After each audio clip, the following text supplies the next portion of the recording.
Bugs crashing your pack's party? Whether they've got paws or sneakers, your pack deserves a home that's protected from pests. That's where Wondercide comes in.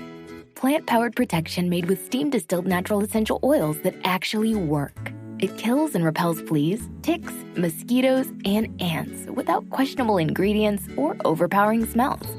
Safe to use around kids and pets when used as directed. Lab-proven to work fast. And proudly made in the USA. We offer sprays for pets, people, homes, and yards. Plus, spot-on treatments, collars, and even shampoos. Whatever your pack needs, we've got it covered. Founded by a pet parent looking for a better way to protect her dog Luna, Wondercide's now protected over 21 million lives and counting. You might have even seen us on Shark Tank. Go to Wondercide.com and use code WONDER20 for 20% off your first order. That's WONDER20 at Wondercide.com. Wondercide. Protect your pack with plant-powered Wondercide today. Steering wheel. Lawson steering wheel, yeah. Steering wheel. Hey, steering wheel. Somebody tell him to give it to it. Come on! Whoa! Your leg, my please. Your leg hip. How the f*** that's possible? I'm driving like a grandma. Get that, Ralph? Did you hear me? Proper radio. Ralph, acknowledge. Now, come on, close him down and kill him. We've got a lunatic on the track. Down that Boys and girls, your attention, please.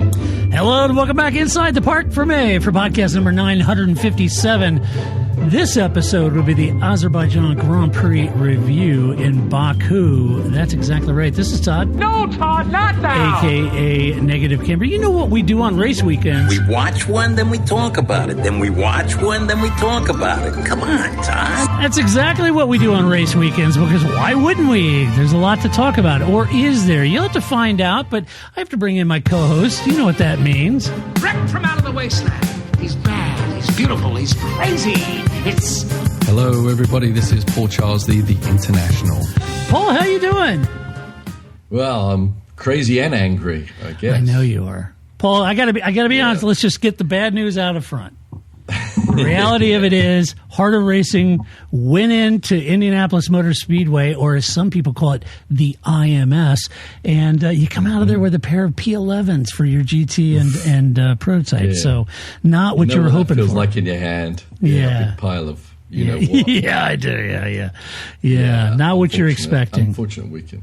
Not what I was expecting at all. No, I mean we got pole in the GT class. You know, we're trying to close down on the 57 and for a championship bid for the last race at Petit, and just did not go our way. The P2 cars were causing havoc the whole weekend, and unfortunately they found our rear bumper as well. And it wasn't PDR. It wasn't Paul DeResta in the PT or the P2. No.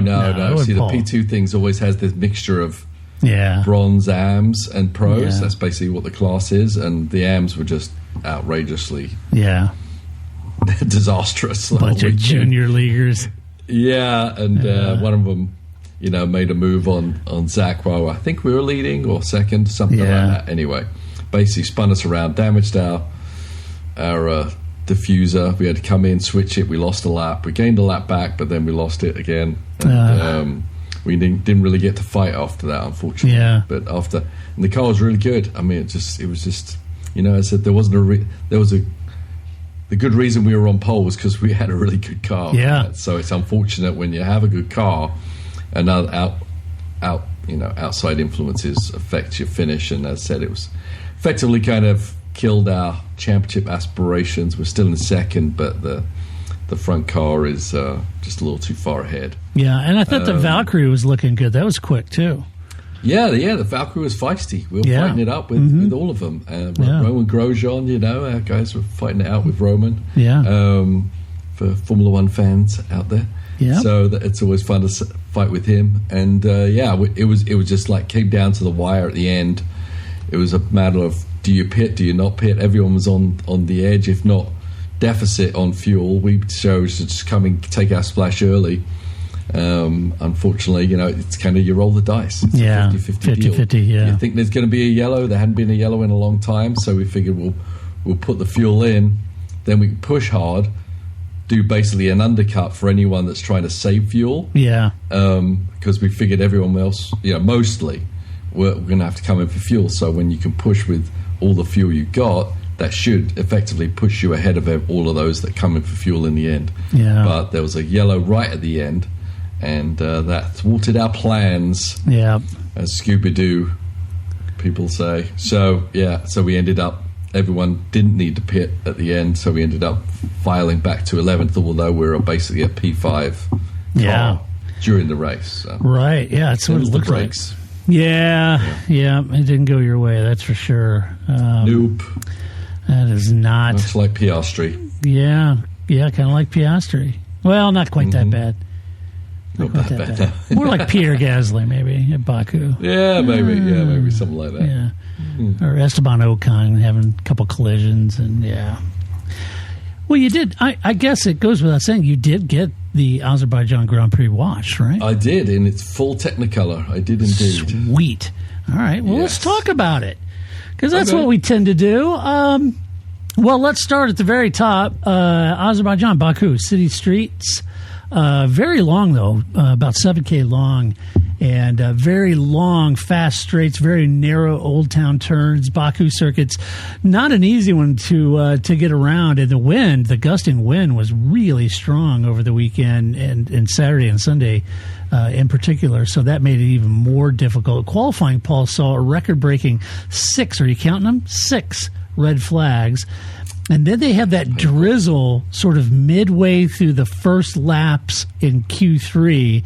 That kind of overturned the apple cart a little bit. You had Liam and Carlos, right there at the sharp end, and everybody else is kind of damp, and everybody boxed, and then it kind of threw everything else. By the time they did come out for their second run for Q3, Max was the only one who improved his time on his final run and took pole position ahead of Carlos and Liam. So a bit of a reverse grid without doing reverse grids a little bit, if you will. But be careful what you ask for. Yeah, I know, exactly, yeah. Remember Montreal and the degrading tires. That's right. I guess really the talking point, Paul, coming into this weekend was wondering if Red Bull's pace in Monza was sort of a one-off. Was that just kind of flatter because they'd set it up for low downforce, brought a specific wing for it for Monza? Or, with the new underfloor, had they truly kind of found more pace? They unlocked that car a little bit with that development, found better balance, and, will they be more competitive on the balance of the season? And, this would suggest yes, although very high speed, long straights here like Monza, maybe not. We'll find out come Singapore, and I guess while it seemed like the answer was yes, he's found new pace and he's won 2 races on the trot, I think it's still an unanswered question, so we'll have to see in Singapore. Yeah, I mean, it is and it isn't. Obviously, we speculated this on Monza. We said, is Max out of this? Is the Red Bull out of this? I don't know. It was pretty dominant performance in Monza, and this was another typical track where the corners are not long sustained, where the downforce and tyre deg come into play. Same thing that's coming up in Singapore, so I think it's a trifecta of tracks that, even though the Red Bull historically has not been good at Singapore, I think it's going to be a good thing for it right here, and put Max maybe back in the spoiler. We've been just tossing up which McLaren driver is going to win the World Championship. Well, don't count your cards yet. Yeah, because you can't take out Max Verstappen and the performance of the Red Bull, as was shown by the backup of his second driver, who can barely get in the points most of the time. Yeah, points towards that the car is better, and it's not just a Max thing. Yeah, that's a good point. And in the end, whether he could go and secure another championship, drivers championship, remains to be seen. But if they keep this pace up, he's definitely going to upset the apple cart and maybe go for second in the championship, right? It may not be a McLaren 1-2 in the drivers championship, so we'll see. Well, let's start with Red Bull a little bit. You got Max Verstappen P1, Yuki Tsunoda P6. Max had a good start, led the entire race, and he had that clean air, Paul. He never really was in dirty air. That played real well into him then managing the pace, managing his tires. He started on hards. went a long stint, clawed out enough gap that when he actually did box for mediums, plenty of gap to cover it, secured his 4th win of the season, 2nd win in a row. And really, in a race normally impacted by safety cars, there was really only that one safety car that came out, and that he got a great restart on that safety car, caught Carlos a little bit by surprise, and there was only that one, and it wasn't really that interesting. There was no drama for Max at that point. He just extended his lead and managed the tires, and it was great sailing for him. Yeah, I mean, complete control weekend from qualifying onwards, right? Yeah, it's interesting when we're talking about the how the tire deg wasn't a big factor. I think that really is a major strong point on McLaren, and it's not just over at race distance. Think about qualifying. Mm-hmm.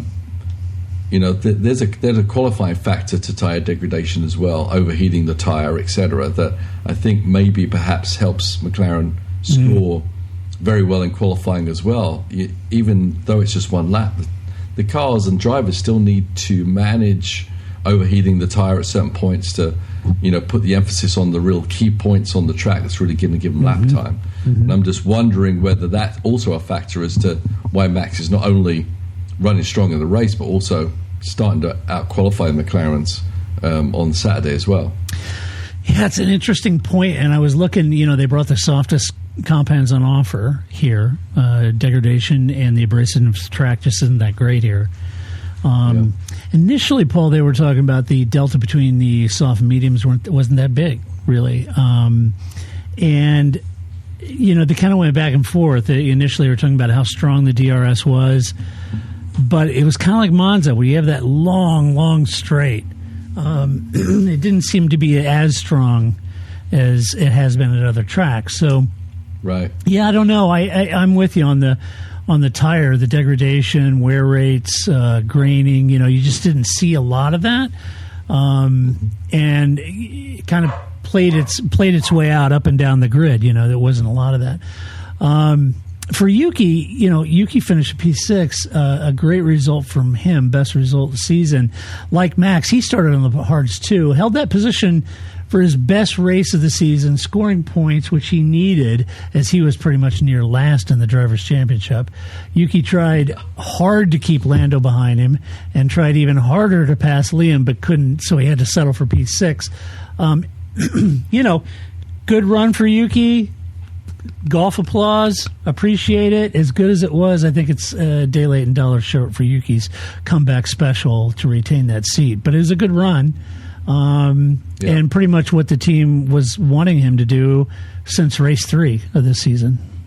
Yeah, exactly. I don't know what came into it that now he suddenly can hold that off and was able to bring up that level, but still obviously ways of a level off of what Max was doing out there. He's not exactly running on his coattails. He's just kind of mixing it up with the people that have been completely trounced by Max on this weekend. So, yeah, you make a good point though on that. It is important for him. Yeah, it is. I don't want to marginalize that. It was a good performance for him, but you make a really good point, Paul, about the car. Maybe Yuki's performance, as good as it was for him, says more about the car and what development they did in Monza. And Yuki said the changes we made to the car have really worked this weekend. It allowed us to be more competitive than we've been on race days previously. I came into Baku having put in a lot of hard work off track to extract as much performance as possible, and today was a step in the right direction. So he clearly felt a lot better in this car this weekend.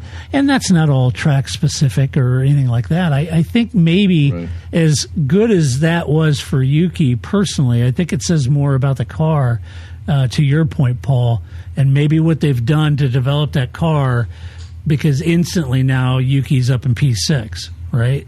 And that may say more about the compliance, the drivability of that car, the balance of that car, whatever they've done on that underfloor or wing config. I think they've made a step in the right direction, and I think your words are wise that you underestimate Red Bull for the balance of the season at your own risk. Yeah, and for Luke, it's good for Yuki as you say, I don't think it's enough. Certainly not enough to keep him in the Red Bull ranks, I don't believe. But I'm just not sure where else he could end up too. But it's certainly better for wherever he ends up next year, or wherever he's trying to end up next year, that he ends on a strong point, whether it's the car-related side or him. Yeah, agreed. Let's see, Mercedes up at the sharp end. George Russell, P2. Kimi Antonelli, P4. Let's start with George. Maybe it's the cooler temps or the track seemed to flatter their car, because we know it wasn't George feeling on top of his game. Good heavens. He'd been ill all weekend. He sounded terrible on Friday. We radioed and he was like, the car's biting me out everywhere. It's like, whoa. Give me an old priest, give me a young priest. Exactly. Yeah. The power of Christ compels you. Yeah, it's like, whoa, what's going on there? But the reality is, kudos to George. I keep sounding like I'm a huge George. I'm not. I'm a Ferrari guy. But gosh, George is having a great year, and here he is. He feels like hammered dog poo coming into this weekend, and he puts his head down despite being absolutely raw. And he got ran wide by his own teammate initially, but once they he's young. What do you want? He's young. He's Italian. But once they boxed Kimi out of his way, he made up really good ground from then on. Very competitive to come home in P2. He stayed out that real long on that first stint, Paul, and then basically ended up the overcut work for him for both Kimi and Carlos, and ends up in P2. You could tell he looked like his Energizer battery had completely run out by the time he got out of the car, as you would, being sick. But another great weekend for George, and everybody's excited for Carlos for all the right reasons. They're excited for Kimi for right reasons, but poor George, I feel like he's delivered all season long, and nobody's really talking about it.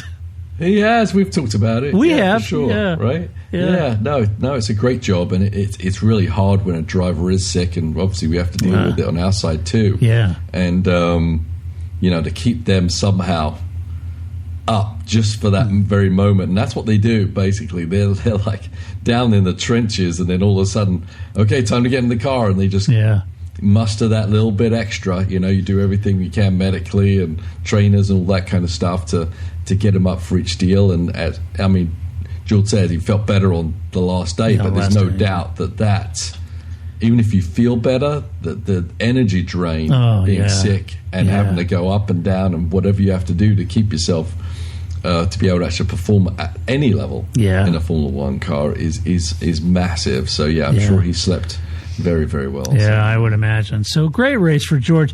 Equally a great weekend for Kimi Antonelli, Paul. Kimi needed a good race this weekend, and that's exactly what he had. Not sure if Toto's less than pep talk at Monza helped him out, but maybe it did. Maybe it did. It clearly didn't hurt. He looked really good from the start, even passing Liam for position on track despite boxing early to cover the Kiwi, which didn't work. Unfortunately, Kimi got passed by George in the overcut and brought it home in a respectable P4. It's his best result since Canada. And again, he's a young guy. He's and we've seen this. I don't know. You and I have been watching F1 for decades. We've seen this, right? Young guys come in. Kimi came in. Lewis came in. Vettel came in. Max came in. You see this. It's this. He clearly has pace. Everybody say Max is really fast. Yeah, he's running in the side of people, but he's really fast, right? And it's kind of the same ebb and flow what we've seen with Kimi. He comes in, first couple of races, excited. He's throwing it in there, good results. And then he kind of like, whoa, you start figuring out just how good the rest of the grid is and getting punted around a little bit. Welcome to the majors. Kind of had a form of bad weekend. So he needed this weekend, and I was real happy to see him do well. Yeah, no, he absolutely did. And that's exactly what he needs to do. It doesn't need to be spectacular. Right. And it wasn't spectacular, but it was solid. It was a prominent, very, and the psyche of a driver is hard. How much do you cater to their mental strength? Do you build them up and say, no, you can do it, we know, we believe in you? Or does it come to a point where you say, hey, dude, snap out of it? You know, we're not going to coddle you forever.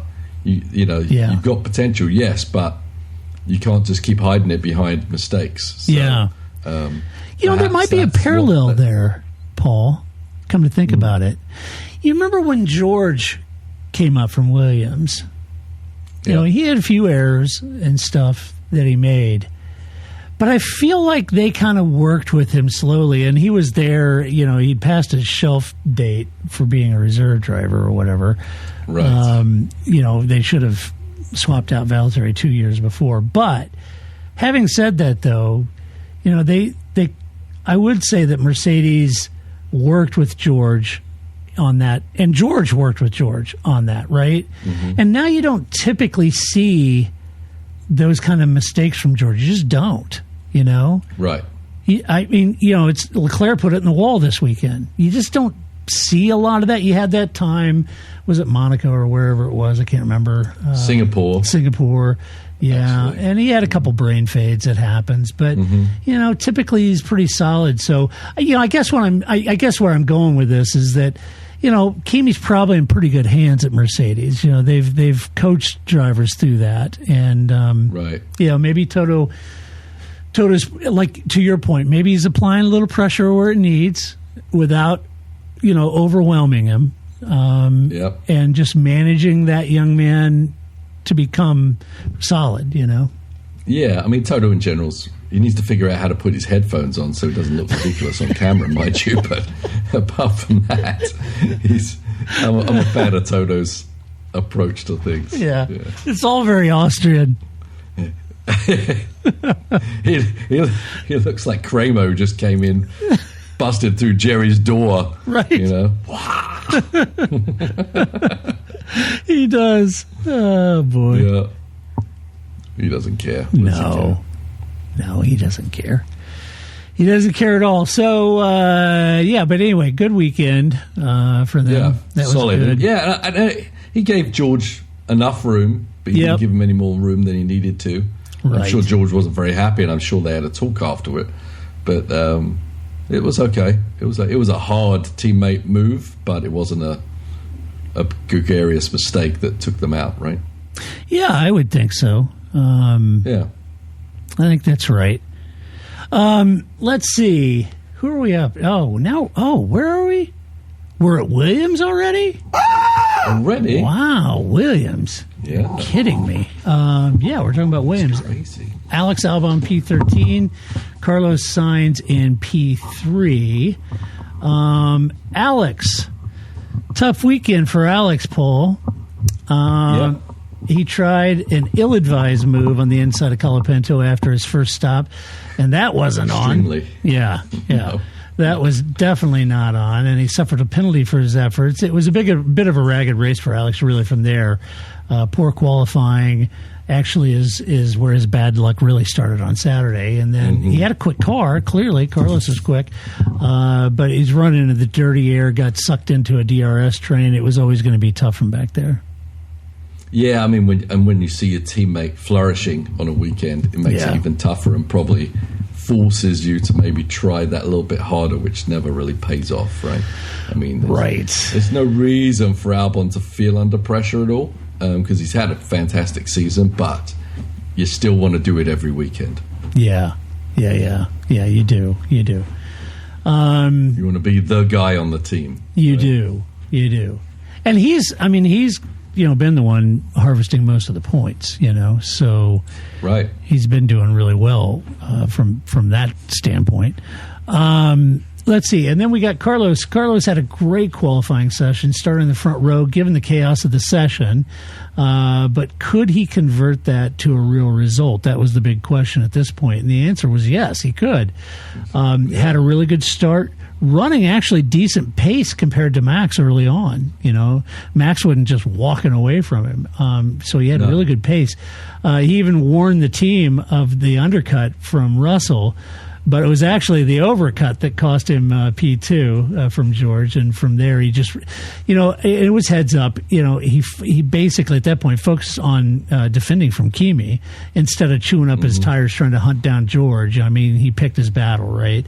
And that's wise, and you would expect it from Carlos for sure.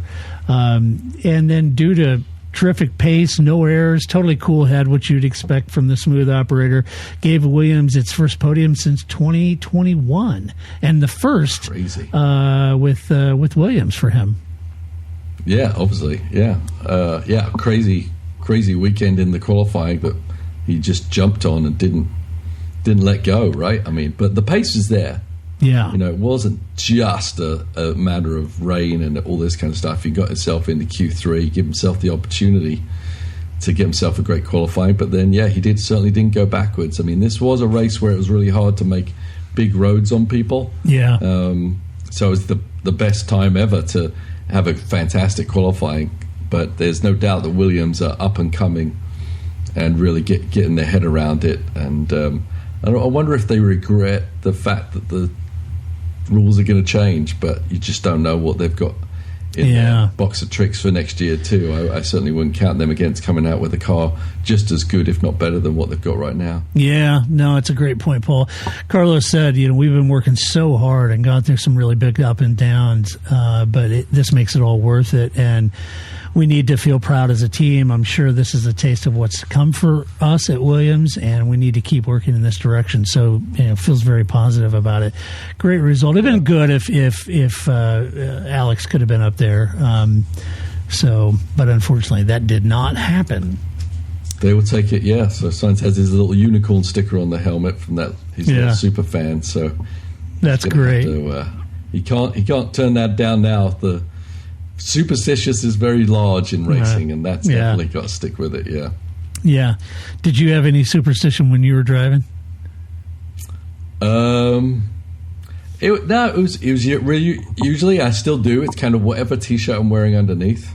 Ah, okay. My underwear, but it's definitely a t-shirt has its luckiness. Yeah. And so I always wear the lucky t-shirt till it becomes unlucky, and then I burn it ritually in the back garden. But nice. Up until that point, it's my lucky shirt. Yeah. Nice. That's good. Yeah. And my socks are inside out. Oh, perfect. But not your underwear. Not my underwear. Okay. No. Good. Unless it's Tuesday. Unless it's Tuesday, second day, right? Yeah. Let's see. Racing Bulls. Liam Lawson, P5. Isaac Hadjar, P10. Liam, like Carlos, Liam had a great qualifying effort. Started in P3, but the same question remained. Could he stay in the points at the sharp end with much faster cars behind him? And the answer, like Carlos, was yes. He actually could, and he did. Liam had a good start, held third for the early part of the race, defending from much faster cars behind him. He boxed right after Kimi, but with cold tires.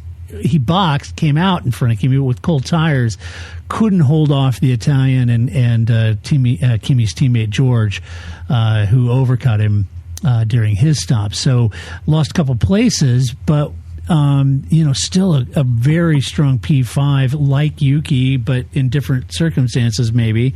I feel like Liam really needed that result. All the praise has been going to Isaac. Everybody's talking about Isaac's going to be at Red Bull next year, yada, yada. And I think Liam was really kind of proving a point and wanted to make a statement. What impressed me, though, I think about Liam's drive on Sunday, Paul, was it was his defense against Yuki and Lando, holding on to P5 for a very well deserved and a best career finish in F1 for him. You and I on this podcast have spoken in the past about the art of defending and being defensive as a driver and how difficult that is. And I think even here, he didn't have DRS, but Yuki behind him and Lando behind him did. And I would say, using that power wisely, that couldn't have been easy, Paul. And I think that was really kind of a hallmark of a Sunday. Yeah, no, absolutely. It's never easy leading the DRS train. You've got to be inch perfect. One little bobble and the whole train goes by you, right? So, yeah. You've got to manage that power output with your electrical power to pull it off when the DRS kicks in, and you should be more vulnerable. But he did a great job, and he wasn't. No one really had a great go on him. And he's had some incidents on track with other cars, either passing them or being passed. Alonso, namely, and Carlos. Right, and I've said in the past that sometimes that can help you later on in your career, or not so further along in your career, where people know what kind of driver you are. Are you a hard driver to pass? Can you maybe be a little crazy but fight really hard? And that makes people, when they're in these situations running behind you, to have to really think about the move you're going to make. Yeah. You got to make it very succinct. You can't make a half-assed move and think Lawson's going to move out of the way, because he's definitely not. He's not. So in a track that's kind of difficult to pass anyway, it makes it even harder to make that succinct pass. And I think that kind of, as I said, that kind of history of you as a driver helps you when you get combative with other people later on. They know who they're driving, they know what they can and can't try on you. Yeah, it's a really good point. I think Max established that pretty early on. Super aggressive. He's no one to be trifled with as far as passing. Esteban Ocon, you're like, well, you got to give him a wide berth, because he's super aggressive. Kevin Magnussen was that way, right? And Kevin's a great racer, but you had to give him a wide berth. I mean, he'd throw an elbow out, in a heartbeat, right? And sometimes you lose points proving those points, but hopefully in the big scheme of things, it gains you more success than it does failure. Yeah, for sure. Isaac, not probably the race he wanted, but, wasn't terrible. He was in the points. He had a kind of a scary moment in the formation lap, Paul. They had a hydraulic issue and tried to fix it, and did. The team, kudos to the team, fixed that hydraulic issue on the grid, and was able to complete the race, and the car was okay. But ran well, made a double points finish for the team, which was great. That moved them ahead of Aston Martin for 6th, so a very important 5th and 10th for both of them. So they move up to 6th in the title hunt. So really good on all the men and women at Racing Bulls, just doing a bang-up job. And if you were wondering if they would move one of their cars over for Yuki and the parent team, apparently that ain't how Alan Permain rolls. And I don't think it would have been something Laurent Mekies was comfortable in radioing Alan, but they didn't move for nothing, including Yuki, right? So it was great to see. No, for sure. Yeah, I mean, maybe goes to show you that they've already not chosen Yuki, that they're not going to. Yeah, right. And Red Bull, but it's good that they do that, because you got to give that second team. You can't just always have them being the second fiddle and letting everyone through. You got to let them fight as an individual team, and else the whole team's morale goes down. Yeah, and so it's a very important thing to hold that up. And there's been a lot of changes, obviously on the Red Bull side, but also on the Racing Bull side, personnel, etc. So giving them all this success and seeing them gradually move up the manufacturers' championship standings is super important. Yeah, absolutely right. Got to be careful, for if you're new to F1, you hear that sound bite as someone telling Kimi to shut the F up. That was Alan Permain. So just so you know, that's right. He does not suffer fools lightly, or fins.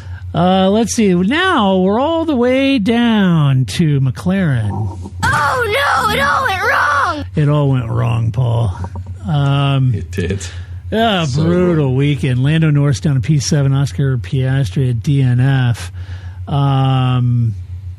Lando, we'll start with him. Lando's start was okay, but he lost out to Leclerc early on at the safety car restart. I'm not quite sure what happened there, but Charles got the jump on him. It was a tall order to run long on those mediums, but he did, and I have to think they were just looking for a safety car or rain that was rumored to be coming, and neither of those happened. And having said that, when they did box him, he looked to be on target to come out fighting Kimi for P4, which would have been good in his quest to capitalize on Oscar's miserable weekend. But yet, another long pit stop dropped him. It was a 4-second pit stop, dropped him behind Yuki and Liam, where he just stayed in a DRS train. And in a gifted weekend with Oscar out of the race, Lando needed to make the most of it, and he didn't. He didn't in qualifying, and he didn't in the race. And this weekend, I feel like could be one of those woulda, coulda, shoulda moments of the year. Yeah, probably was a very silent plane ride home. Yeah, I'm sure. For the whole team. It wasn't just Oscar's disaster. It was the whole team, really, right? The car wasn't brilliant. Lando, the pit stop wasn't brilliant. They lost points there. Lando lost, as you said rightly, that should have been a bountiful of harvest for his championship aspirations, and yet kind of came out there, just gained a couple of points. Nothing really to sing or shout about. It was his moment.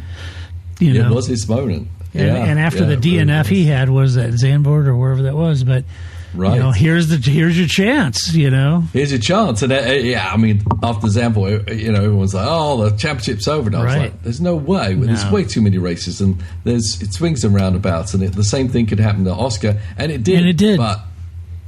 But Lando wasn't able to capitalize, whether it be, obviously the car wasn't as dominant as it's been. Yeah. But also some other mistakes were made during the race anyway. Yeah. Thought more points. Yeah, Lando said it was a tricky race and tricky weekend overall. Today the pace was okay, but not enough to overtake.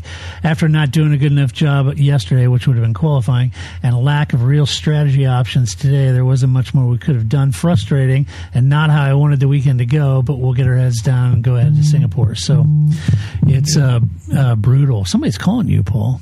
I know they are. Let's talk about Oscar. No idea. IMSA pace car driver. Oh, was it? Who was the IMSA pace car driver? Tim Rose. Oh, Tim Rose. Yeah. Nice. Mm-hmm. Well, tell Tim we all said hi when you talk to him. Okay, will do. Will do. Tim, the entire Park from a podcast listening nation says hello to Tim. Yeah. He's calling you to tell you that somebody's been demoted and you guys are now P11, P10. Woo! Yay, P10. Look at us. No idea what was happening. Yeah. No idea what was happening to Oscar this weekend after putting in the wall in qualifying. He jumped the start, stopped, then fell to the very back, and then hit the wall turn 5. And clearly not what you would expect from Oscar, as the team had to rebuild his car from Saturday's incident, only to ball it up in turn 5 in lap 1. I was stunned because this is not what you would expect from Oscar. However, in a weekend to have bad luck, Lando couldn't deliver and make the most of his misfortune. So the team looked much worse for the wear at Monza and Baku. So can they bounce back in Singapore? I have no idea. But here's what Oscar said. Obviously not the weekend we're looking for in Baku. I made a mistake at the start and then locked up. I want to apologize to the team, especially the mechanics, after they did such a great job to get my car back together after qualifying. I don't know. One of those weird weekends. It really was. Yeah. I mean, obviously the big mistake in the qualifying, but the start, I watched it from Oscar's perspective this morning, and I'm like, I don't know what he saw that made him launch, but he sure did. The thing is, if you launch, you're already going to get the penalty. Yeah. You may as well just go. Like Alonso did. Yeah. I mean, literally. They don't say, oh, well, you stopped again, so we're all good. It just doesn't happen. He was already in last place, right? Right. Just go. If you literally jump the start, you just got to go and take the penalties where they are. But you've just kind of adding double to it, and that obviously led to his frustration being at the back there, and then trying to make up for his another mistake that he'd made. Yeah. And it was a weird. Obviously, the whole car had been rebuilt. That's really difficult to just drive a car cold like that. Mm-hmm. Did you get all the brake balance right? Was everything put back correctly? He destroyed the car so much that probably the brake discs, none of that could be reused. So nothing was the same as he'd driven the whole weekend. Yeah, a whole new chassis, new and different. Yeah, and so there's no wonder that he would have a little issue with the brake bias or whatever on that first lap. It was interesting that he couldn't. I mean, he basically kind of released that left front tire about 4 times, but still couldn't get it fully released and get that car to turn in. I mean, did a great job in trying to release the car and release the lock tire, but it just didn't happen. So I feel like there was something out of whack in there for him to deal with, that he could come back from, and but that's all to do with him because he made the mistake in the first place that caused them to have a whole new chassis built for him, right? So he's got to pay the price, and he did. Yeah, it was not a new chassis. It was a chassis from earlier in the season when he'd used in Miami, but still it was new, and to your point, was everything the same, right?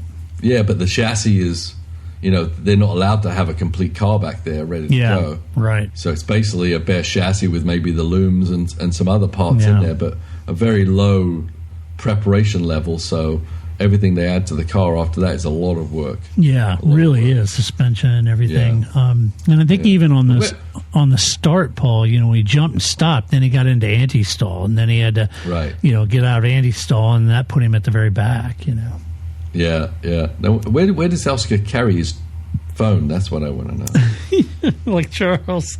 Yeah. Was he borrowing someone's phone? Have they got a little phone pocket in the car? I don't know.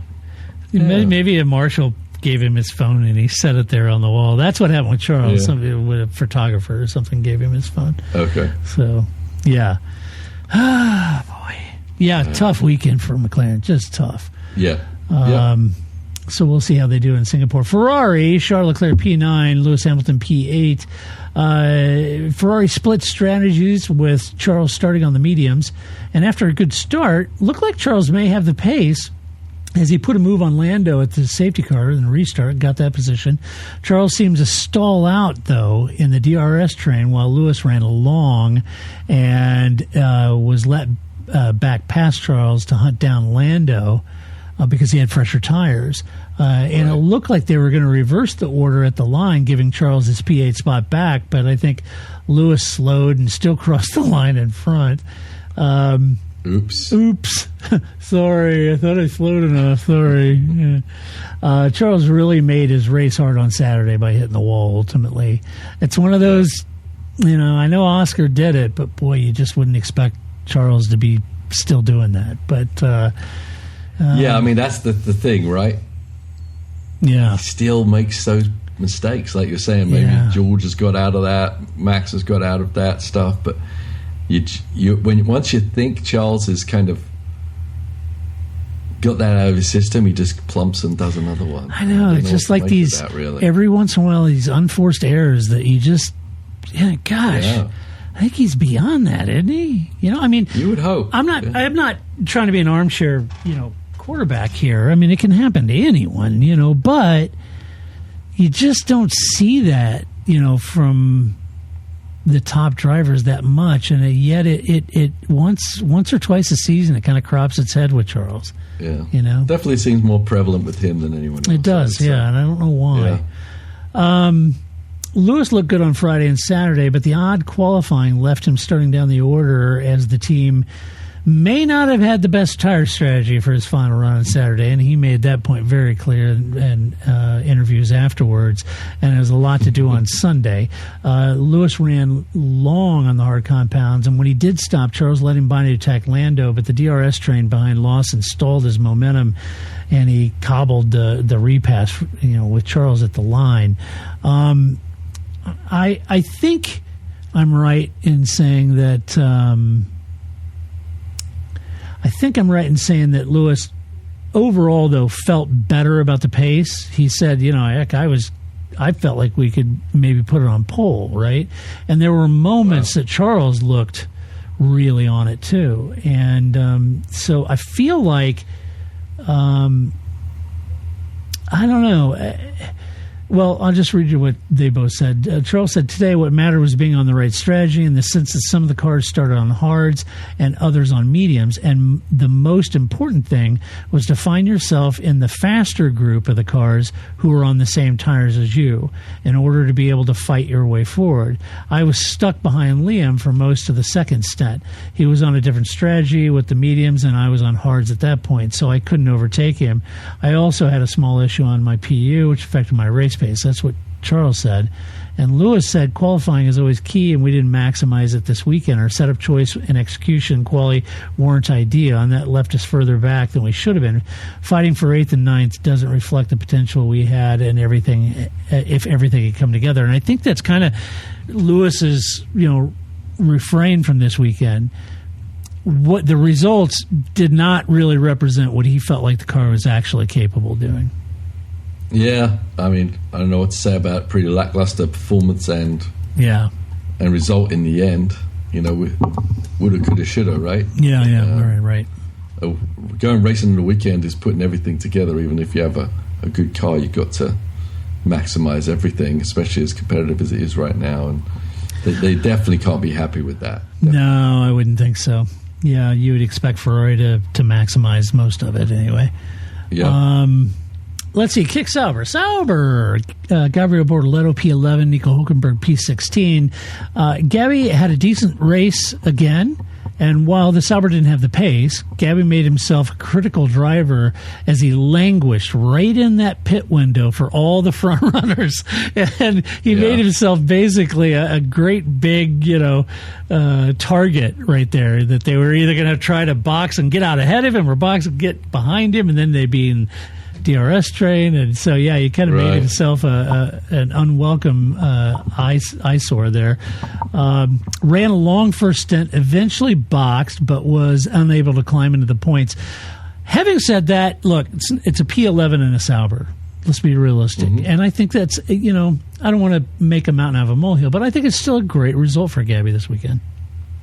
Yeah, I mean, they've been in the points, so we're kind of more used to that than not. Any other weekend or year other than the past few that come up, we would have said, hell yeah, for them not to be last was great, but we're expecting more now, which is good for them, right? We're expecting that he especially can get in the points. Hülkenberg's kind of fallen off just a little bit. I'm not sure what that is. Maybe it's obviously he's usually a good qualifier, but Bortoletto, he's doing strong weekends.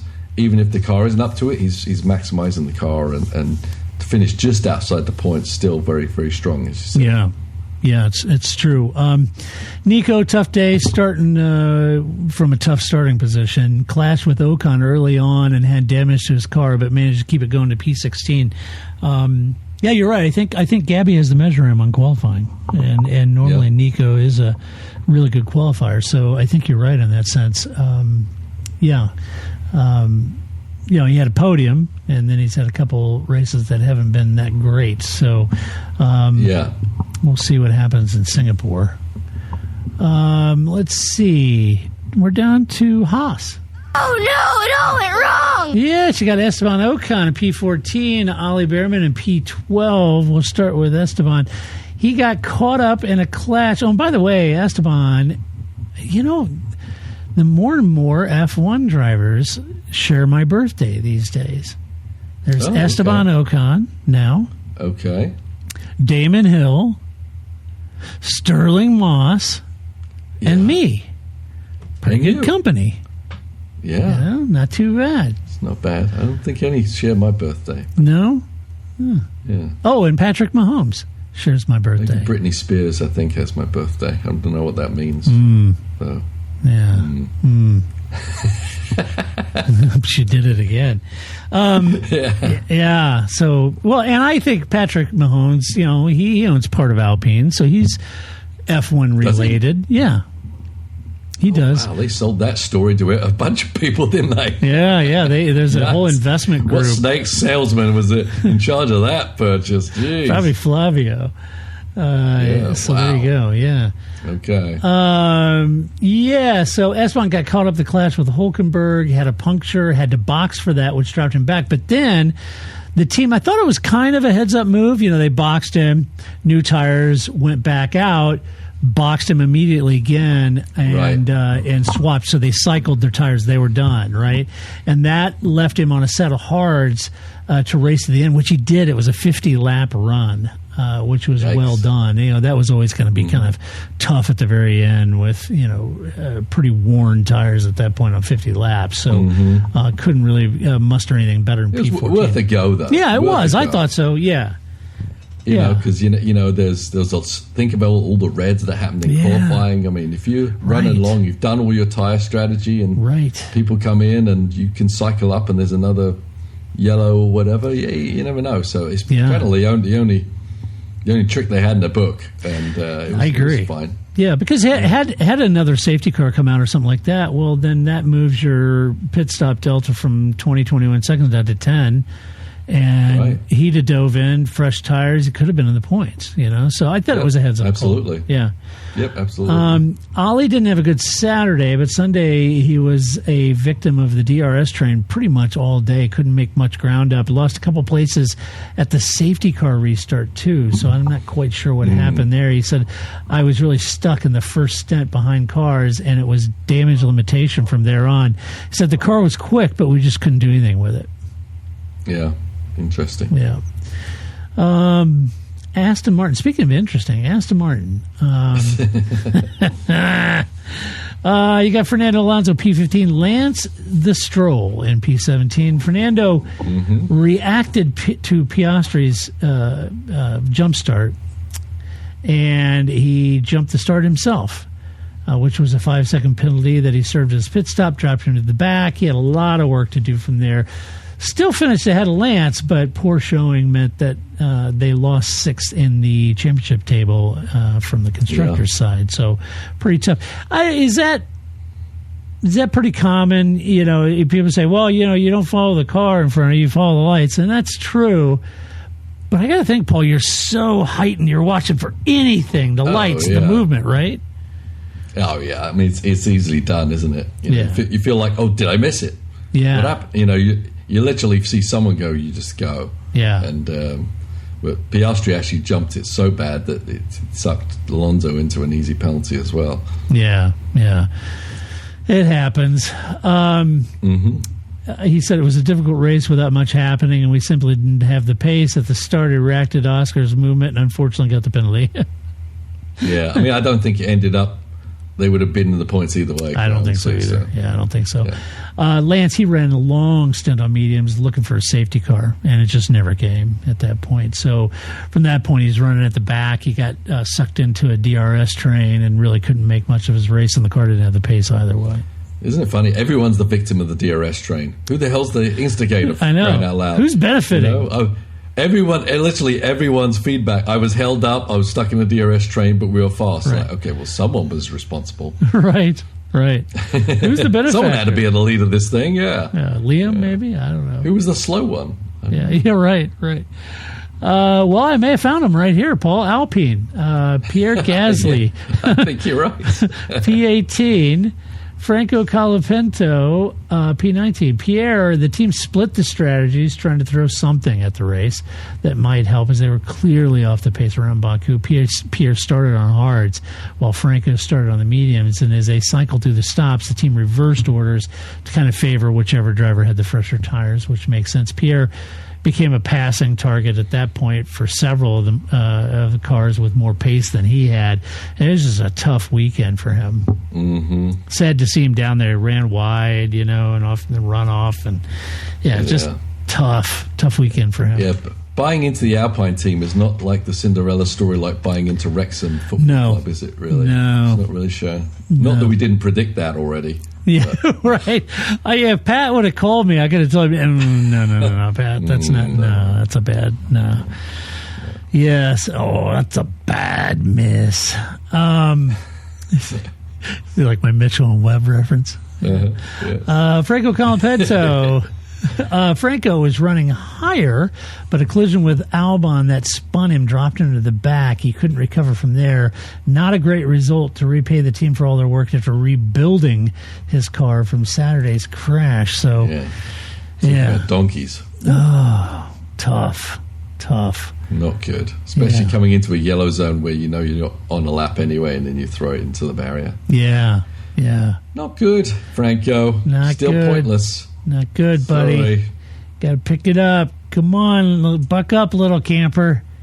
Mm-hmm. Should we give out some awards? We always do that in these podcasts. Sure. One of the awards we like to give out is kind of move of the race. Well, look faster, Todd. I am looking for move of the race. I had to hunt it down. Yes. Let's see. Paul, who'd you have move of the race? Yeah, as you say, you have to hunt down the moves of the race on this one. You did. But I'm going to go with Lawson on Yuki. Oh, yeah. Nailing the coffin on Yuki's Red Bull career, I feel, and Lawson, just heightening his level and confirming, he's going to have a job next year. So I thought it was a good pass. As he went by, he just kind of waved at Yuki. Sorry, Yuki. Yuki's got a little tear in his eye. Yeah, that's not good. I'm going to give it on for George's overcut. He overcut two places that got him into P2, which I thought was good. Strong. So, real strong overcut. Great call by Mercedes and the team there. So, kudos to the men and women, that team, with strategy and the engineering and everything. And, you're dealing with a driver who's under the weather and being able to overcut at the right time and put the move on not only Kimi but Carlos, too, for P2. That was a good move.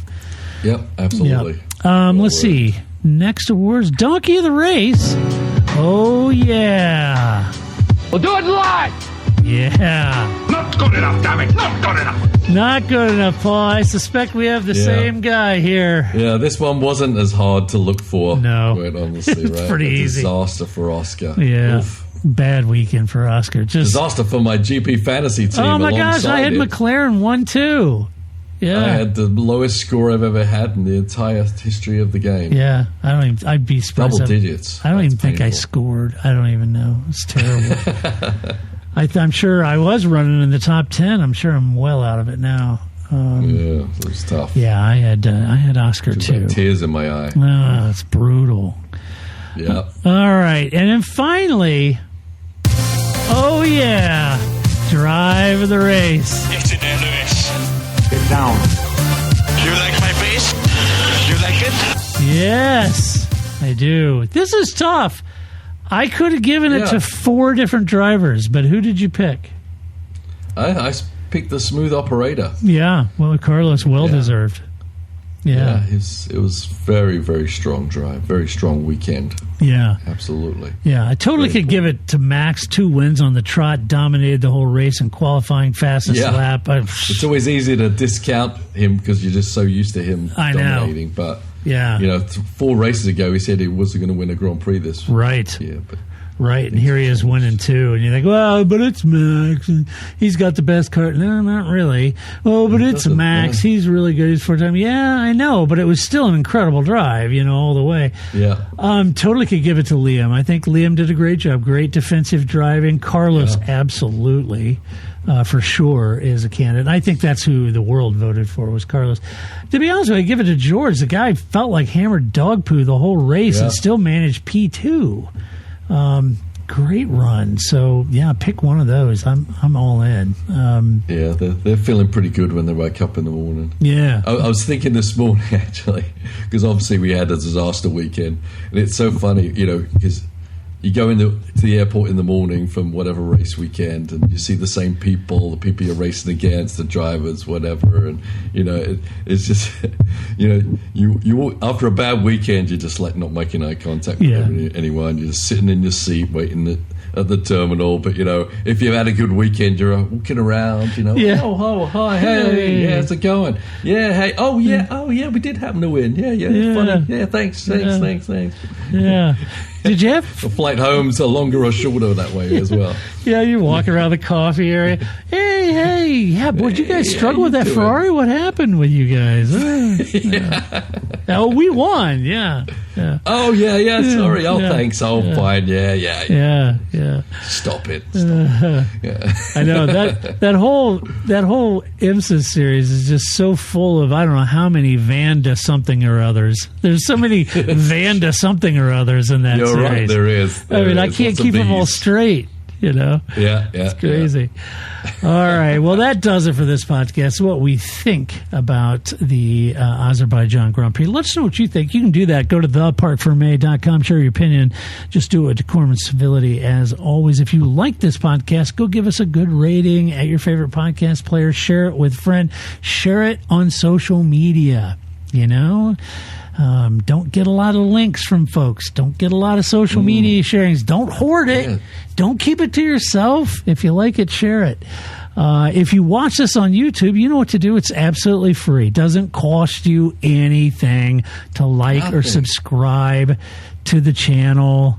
Put the bell icon or whatever the heck it is you do over there. It doesn't cost you anything, and it helps us out tremendously. So do that. And a huge thank you to our Patreon supporters. We could not and would not do this podcast if it were not for them. So a huge thank you to all of them that support us. And then, Paul, you get a little bit of a respite, as you British people would say, this weekend. Yeah, because Singapore comes not this coming weekend, but the next weekend, right? Oh, okay, gotcha. I think. Well, I'm just going to check my calendar, make sure. Yeah, this was. That was Baku, and that's MotoGP next weekend. So there you go. Okay. I'm sure we'll get grace and lots of MotoGP comments. I'm sure. So anyway, all right. Well, until next weekend when we do it all over again, this is Todd, a.k.a. Negative Camper, saying so long. I'm going to say so long, I swear. That's it, man. Game over, man. It's game over. I don't feel I've got to prove at all. I don't really want to prove anything. I started as an amateur.